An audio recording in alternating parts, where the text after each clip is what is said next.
మనుష్యుల మధ్య బంధాలకు విలువ లేకుండా పోతున్నాయి అనటానికి మన హైదరాబాద్లోని వాణీనగర్ మల్కాజ్గిరిలో జరిగిన సంఘటన నిరూపిస్తుందండి. ధనం మూలం ఇదం జగత్ అని నిరూపించే ఆ సంఘటన తెలియగానే చాలా బాధగా అనిపించింది.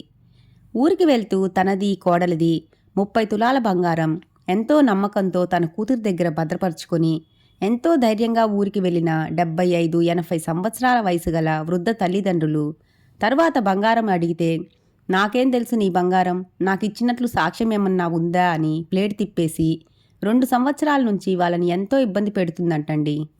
ఆ కూతురేమన్నా లేమిలో ఉందా అంటే 20 స్కూల్స్కి హెడ్గా వ్యవహరిస్తూ నెలకి 2.5 లక్షల జీతం కూడా తీసుకుంటుందంట.